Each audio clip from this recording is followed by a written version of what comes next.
Amen. Okay. So we're getting into chapter 4 of James, and hopefully we're going to get it finished off as we work through this incredible book. I think that so often we assume that this book is just a nice little book. James is just a nice little book that tells us to be a wee bit more proactive as Christians, but it's not really a book for the thinker. And I'll be honest, I'll confess that the volume of deep teaching has taken me back. I wasn't planning to be as analytical and kind of going through things the way it has done. I just pray that I've done it justice as I've seen things and trying to share it with you. That who we are in Christ, it is more defined by what we do and how we do it than rather than just saying. And that's been James's attitude. Just don't tell me you're a Christian, show me you're a Christian. That's the mark of a maturing and growing believer. Now, as we get back into the text, chapter 4 so far has all been about this battle that wages inside us. How God is calling us and leading us and saying, look, turn your eyes to me. Look to me. I've got plans for you. I've got hope for you. Just keep being fixated and captivated by who I am and resembling me. But all the while, there's this other kind of side to it saying, no. Turn your eyes this way. Look over here. There's more interesting things. There's more exciting things happening over here. And we end up in this battle of kind of wondering just where we kind of want to go out, but we find ourselves kind of going different directions all the time. And it's hard. And it's a battle. And it's a struggle. Because we know that deep down, this is the path that we really want to go on. But there's always the voice inside our heads that says, yeah, but those tough circumstances shouldn't be just so tough. Or those opportunities aren't really opportunities to shine in the darkness. It's just proof that God doesn't really know what he's doing. They only show that he doesn't really have your best interests at heart. He doesn't have a plan for you. And so James's attitude here is like, don't just tell me, show me where your heart is. Show me that Christ is first in your life. Now last week we finished with some of these really tough verses, especially 8 and 9. While there is grace and there is more grace and he gives more grace to help us stand in this battle, grace does not negate the fact that whenever we sin, whenever we turn away from God and towards sin, that we have to repent and restore the relationship that we have tarnished by our actions because we've been drawn towards the sin that Christ died to save us from. We just don't seem to care. It's just like, yeah, well, I mean, that the cross doesn't mean just so much. The death of Jesus doesn't mean so much because I'm going to go and do it anyway. So these verses are saying, look, it's not that you need to be saved again, but you need to make the relationship right. Feel the weight of it. And then so as we come into these next couple of verses, we're going to transition from this to the end of the chapter, which goes from the war of our heart to the will of God. Okay, so that's going to be our flow this morning. And in particular, it's about desiring God's will for our life. And so these two lessons are related because there's one thing to stray at the will of God, but it's another to be thinking about worldliness.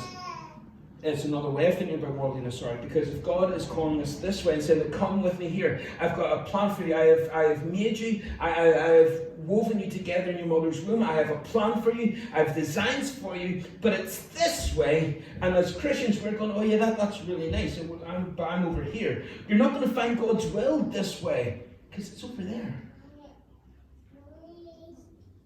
We're looking in the wrong places. So it doesn't matter often how sincerely you're looking for God's will if you're looking for it in the wrong places.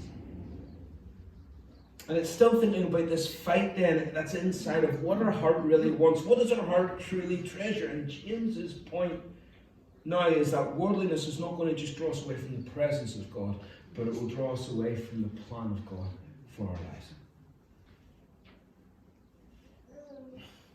I don't think there's anyone who would say that they're a Christian who would argue the fact that, yeah, they believe God has a plan for their life. We're created on purpose, by design, gifted by a loving Father in heaven who desires the best for his children. I don't know your background, a lot of you. Maybe your mum and dad didn't plan you or loved you the way that you deserve to be loved, but your Father in heaven does. He knitted you together, each and every single cell of your body, each and every fibre of your being, knitted together with absolute love and devotion for you. He has a plan for your life. But they will often differ from the plans that the world has for your life. How they would define big plans, how they would define it all. And so for some reason, we assume that, well, if we're going to go God's will, then it's going to be hard, it's going to be difficult, and it's going to be costly. Or at least we assume that his plans are going to be too different from our plans for our life. But then if our hearts are worldly, his plans are going to be very different, aren't they? I remember back whenever I was a youth pastor up in Belfast, I was teaching on the will of God one night to the youth, and we were just chatting about different scenarios and different things, and then one of them came up to me afterwards and said, like, I love to surrender to God, but I'm just too afraid. And I asked the question, well, what is it specifically that you're afraid of? And they turned around to me and says, well, what if he asks me to do something hard or something dangerous? And look, truthfully, I wish I could go back to that conversation with this answer. It's more concise. I waffled a wee bit back then, but what I would say, now I've given the chance to go back, I would say that the hardest and most dangerous place isn't that you would be in the will of God, but that you would not be in the will of God. That is a more dangerous place to be. To be, the safest place that you can be is where God has called you to be, on the path that he has planned for you. And so I wanted to show you 4 warning signs this morning that would be signs that worldliness is pulling you away from God and away from the plans that he would have for you. So if you've struggled to know the will of God, if you've struggled to sort of figure out, well, what does he want from me? These might help you address some of that and get some more clarity. The first thing is that a worldly heart is bewildered. James says this in verse 1. What causes wars and strifes among you? Ultimately, is it not the desires of your heart? You want things that aren't from God. It's bewildered, it's confused, it's disorientated, it's wanting the wrong things. In Romans 1, Paul talks about the sins that are rampant all around the church in Rome. And in verse 32, he talks about some of those who are claiming to be Christians, and he says, though they know God's righteous decree that those who practice such things, all those sins that he mentioned, that they deserve to die, they not only do them, but they give approval to those who practice them. Paul's point here is that worldliness has become so much a part of the church that people who know the truth and know God and know God's call and know God's will in their lives, not only are they ignoring God's call, but they're taking part in the sin of the world around them, and they're even defending that sin and justifying that sin. And the heart has become bewildered, disorientated in the battle against the flesh. Now, you'll hear it in 2021. Someone will say, Jeff, look, stop talking about abortion. Stop talking about gender roles. Stop talking about the definition of marriage. It makes me uncomfortable because we'd rather just follow the 11th commandment. Thou shalt be nice. And we'll ignore the other 10. Because worldly Christians will be more offended that I keep mentioning them, and I've deliberately, on purpose over the last couple of weeks, been mentioning it, because you'll know yourself now, you're kind of going, oh, here he goes again. Oh, that's just so awkward, cringy. And you're more offended that I keep mentioning these things and saying, no, thus saith the Lord, it's a sin. It goes against what he has commanded very clearly, and it shouldn't be a debate. But they're more offended that I would call out the sin than they are offended by the sin. And the bewildered heart has allowed their worldliness to make them more concerned about their popularity among men than their faithfulness before God. And the most quoted verse in the Bible is no longer John 3:16, but Matthew 7 verse 1, although most people don't know where that's the reference. But Matthew 7 verse 1 says, do not judge. Don't judge me. You're not allowed to judge me. The Bible says somewhere, don't judge. Which is really code for, if you loved me, you won't call me out on this. But Hebrews 3 begs to differ. Hebrews 3:13 says, exhort one another every day, as long as it's called today, that none of you may be hardened by the deceitfulness of sin. If you see a heart being bewildered, we're duty bound as believers to come alongside someone in love, and talk to them about that. Now, this isn't me going off topic here, okay? I need you to see this in Scripture, that indeed James and other places are arguing the point to fight against worldliness, and that the fear of man, if we are not careful, will usurp the fear of God.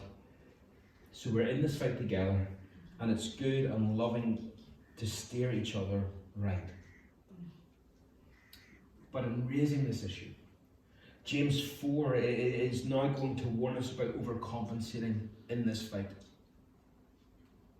And that happens in verse 11, because if you get so concerned about avoiding a bewildered heart, you end up with a bitter heart. Don't speak evil against one another. Brothers, the one who speaks against a brother or judges his brother speaks evil against the law and judges the law. But if you judge the law, are you not a doer of the law, but a judge? There is one lawgiver and judge, he who is able to save and to destroy. But who are you to judge your neighbour? Okay, so there's these two things, and they're sent beside each other. Okay, it's important to encourage one another and to steer each other right in this battle against worldliness. But James also turns around and says, but it is not your place to judge. Now, we've covered the power and danger of the tongue in chapter 3, but here it's specifically talking about being hypercritical of other Christians. The battle each Christian faces is different. The way God will ask them to fight that battle will also be different across the board. We will all have good days in that fight. There will be days where we struggle, days where we trip up, days where it just feels too hard. But he's already told us in James 4 that in those moments he will give us more grace. Now he's saying, so the rest of us should either help or back off. Proverbs 6 says that there's 7 things that the Lord hates. The last two are in verse 19. Things that the Lord hates are a false witness who pours out lies, and a person who sows discord in a family.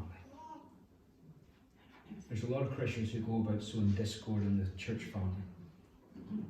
So before you go about telling other stories about other people's low points, before you make it harder for them to come back into church, before you make it harder for them to come into the prayer meeting, James says, hold on a minute here. Who are you to judge? Who do you think you are to kick somebody when they're down? Who do you think you are in sharing that kind of story, that kind of information? You don't get to sit up there on your high horse and write other people off. Because that's what he means here by judging here. It's by condemning someone, sentencing them, writing them off. He says, no, you don't get to do that with people. You can discern. You can see if they're on a good path or a bad path, and you can come alongside them. But what you don't do is write them off. It goes back to verse 7 that we did a few weeks ago. Submit to the Lord. Get back in line. Know your place. We'll all stand before God, but we will give an account to him. We don't give account to one another. And we'll give an account for our lives, and he will make a just judgment. He has all the information. We don't. He has all the facts. We don't. He doesn't need your input and your opinions, and he doesn't need you kicking people when they're down. Romans 14, Paul takes a similar issue. He says, who are you to pass judgment on the servant of another? You don't get to call out God's servants. God will deal with his servants. It is before his own master that he stands or falls. But notice how this verse ends. And he, the servant, will be upheld, for the Lord is able to make him stand.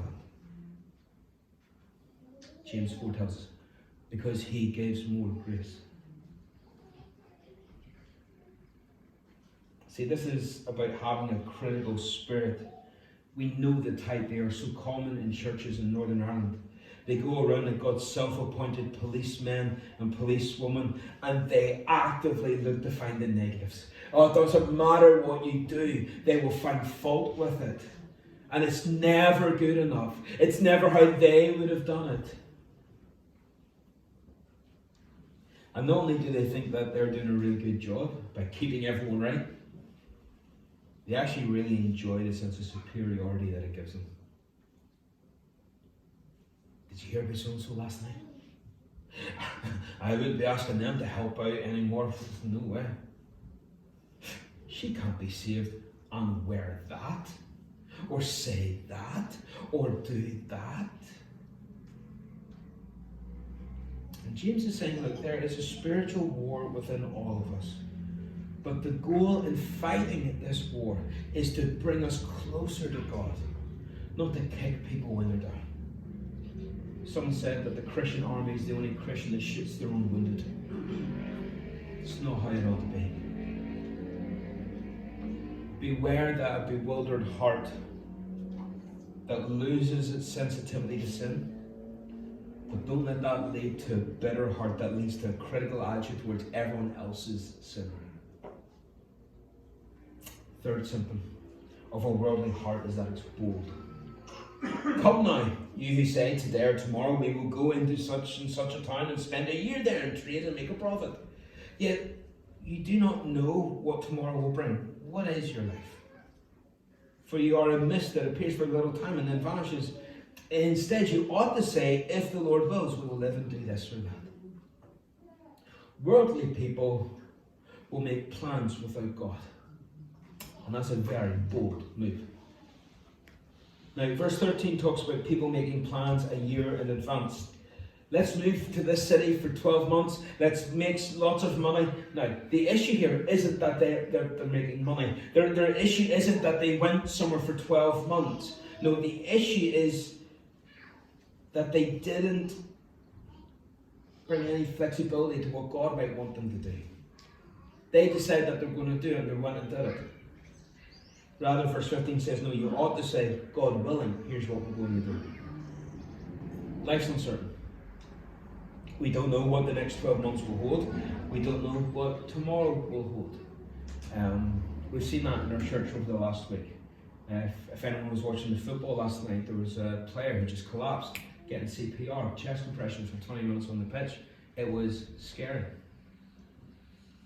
Footballer, 29, 30 years old, millionaire, living his best life, fit all his life, collapsed, boom, done. We don't know what tomorrow will hold. So we need to bring our plans before God and say, look, not my will, but yours be done. I have an idea of what I would like to do. I'm planning that direction, but God, you've the editing rights to the script here. Now, we still need to think about our finances and budget because we need to be able to pay our bills. You don't get a call from the bank and saying, you haven't paid your mortgage for 2 months. Well, you know, life's a mist, life's a vapor, you never know. It's not going to float too well. Or if you've got plans for your education, you need to apply for courses 6 months, 12 months in advance. You need to have a plan. Holidays, especially at the minute with things so expensive and things booking up so quickly again. If you want to go anywhere, you're going to have to plan ahead. And probably budget quite a lot as well. So there's nothing wrong with making plans. There's nothing wrong with thinking ahead. In fact, God has given us, this kind of big grey, wet thing in our heads so that we would think about things, so that we would use our noggin and think about things and plan ahead. Some people say that a mind is a terrible thing to waste. I think some Christians think that a mind is just a terrible thing. They just don't want to use it. But what James is saying is that when we do make plans, and when we should make plans, but when we do, we make sure that there is room for God to move in those plans, to be flexible in those plans. 2020, COVID really revealed that last year, right? I mean, as a church, we had planned Jam Club to bring it back after a long break. We were getting really excited about what could happen there. God had other plans. Was it wrong that we started to plan it? No. Of course not, but God had other plans. Mission teams across the world had been planned by organizations. God had other plans. And so James says, when you make plans, think about it, allow for flexibility for God to move, allow Him the editing rights. Blessed are the flexible, for they shall not be broken.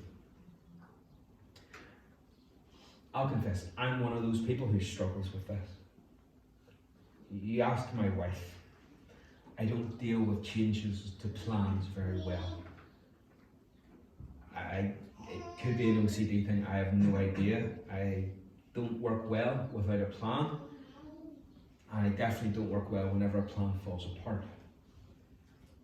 I don't care if it's planning my working week and when I'm going to do things and how I'm going to do things, or whether it's planning a day out with the family, or planning to do some work around the house. I like having the plan because I feel I'm in control and I can anticipate things and organise things and do things. But I don't even like when Ruth goes around the shops in the wrong order. And before you ask, yeah, there is a right order. There is a right order. None of this going just, let's go over there, let's go over there, let's go. No, there's a system. As you can see, I don't deal well with this. I have no problem submitting my plans to God. Absolutely not. I just don't really do very well whenever He changes them. But the roads and the path that God has us on are not always the straightest from A to B. Because God will allow the disruptions. He will allow the disappointments. He will allow the difficulties. Because as we saw in chapter 1, that's part of the journey. To mould us and shape us into His likeness. And the truth is that it's usually for our own protection and well-being that He doesn't tell us everything that's happening. He just says, look, stay flexible, stay focused on me, be open to my plans. And I know it's hard. But my experience has taught me that life will go a whole lot easier and a whole lot smoother when I stop resisting God's work in my life and run with it. I didn't get into the university that I planned. I didn't end up on the career path that I thought I wanted. I didn't marry the girl that I thought I was going to marry whenever I was 18. Or the girl that I thought I was going to marry whenever I was 19. Or the girl that I thought I was going to marry whenever I was 20. Disruptions and disappointments. But God had a better plan. Each one led to a better thing. A far better thing. And it's hard to see at the time because you're still reeling from the disappointments. You're struggling with the disruptions and the difficulties. But God's will is not a place of danger or fear. Being outside His will is. His ways are better than ours. His thoughts are higher than ours. Don't get caught up in planning every stage of your life to the extent that God is excluded from changing things along the way. James reminds us in verse 14 that life is short, it's a mist. It's an incredible definition of your life. It's a vapor, like steam coming up from your coffee cup. It just floats up and it's away. So it is better to live it out now for God. But we put it off, don't we? We put it off and we put it off and we put it off. I'll get to serving Him one day. I'll get involved someday. I'll volunteer someday. I'll give someday. But the window that we have to do anything for God here on earth is small enough as it is. We get a few short years where we really get to do something. So start today. Start today. Every day counts. We tend to celebrate life by years. We celebrate our birthdays. Ethan Nixon was 17 this week. Happy birthday, bud, if you're downstairs listening.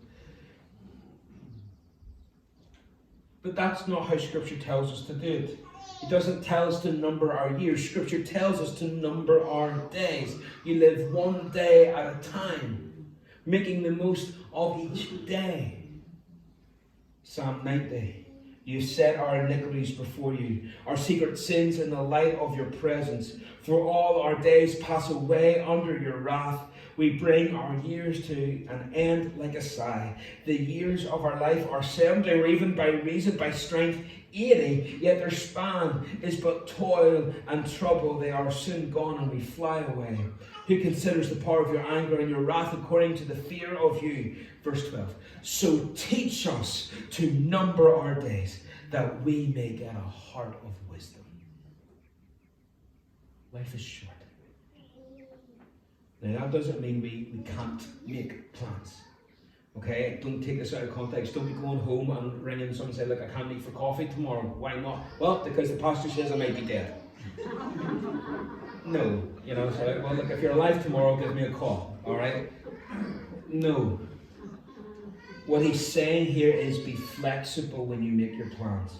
Not holding on so tightly to your version of events so tightly that it hurts you when God has to make the changes. Don't let your focus on the world blind you to what God is really trying to do in your life. You may have plans to go to university. God might change them.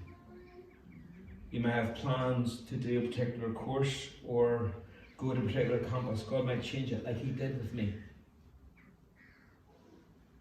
You might think that this relationship, this friendship will last forever. God might change that. Be flexible. That's the issue.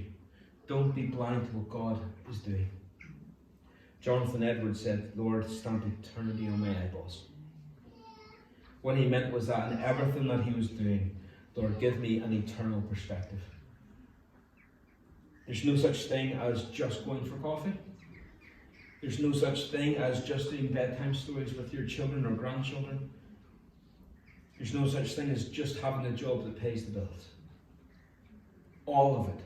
All of it. All of it. Yeah, could just be wasted time, just going through the motions. Or all of it could be lived with eternity in perspective. But it is a choice, I think. You have to choose to think this way, to train yourself this way. I find that whenever I don't have eternity stamped on my eyes, all I see is right now. All I see is the mess, all I see is the problems, all I see are the questions, all I see are the bills, all I see are the things that could be coming, that could be disruptive or disappointing. And maybe for you, all you'll see is the anxiety right now. Maybe right now all you see is your flaws, all you see is your sinful past, all you see is the size of the mountain that is ahead of you.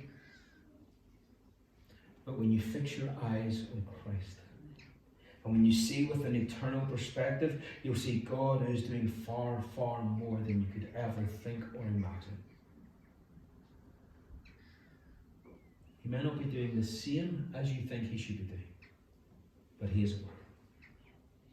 I heard the story of an artist telling the story of when he was 4 or 5, and he painted his mum and dad's living room. And when I say painted his living room, I mean he literally up and down the walls, he painted the living room.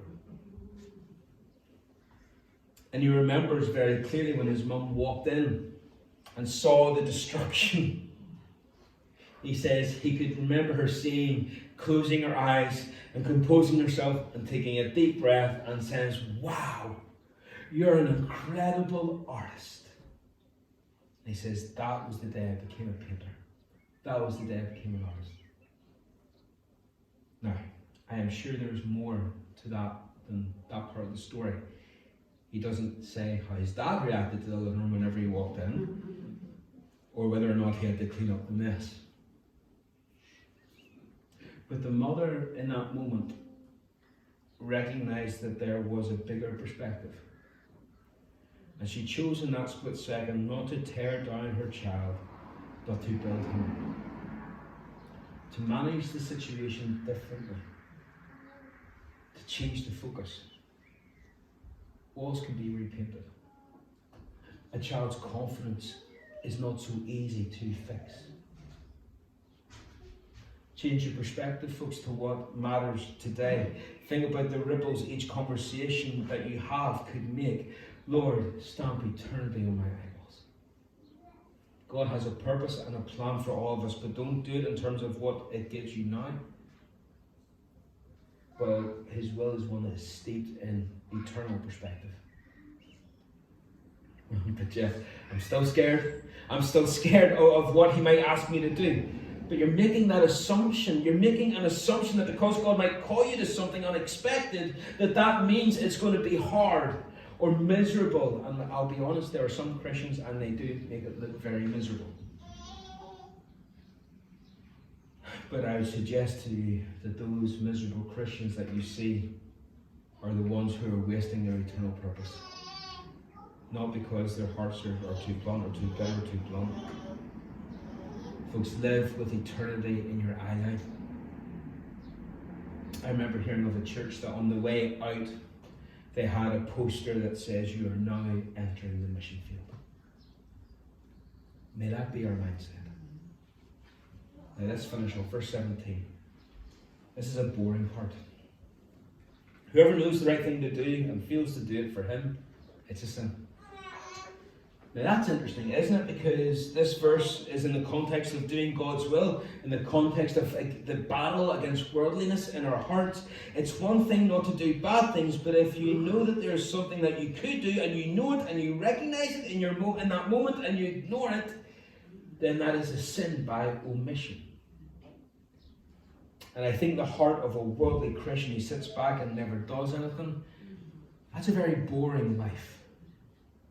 Never doing anything for God, never having achieved anything for God. It's a very boring and empty life. And like James's point, it's more severe. He says that it's a sin, it's disobedient, and we need to underline that, and we'll come back to that in just a second. But think about it. If God has called you to do something, and he's thinking from an eternal perspective, and he says, look, I've got a path for you, I've designed you and made you for this path specifically in mind, and I'm calling you here because there's blessings on this path, and there's hope in this path, and there's joy in this path.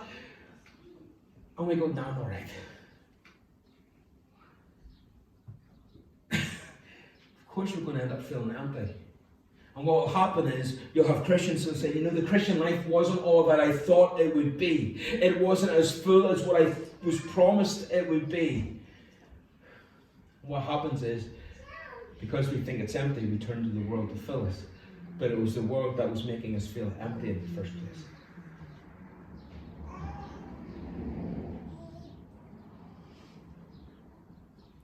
And there's so many Christians and they're just content to make it through to the end of the day and say, God, you must be really proud of me today.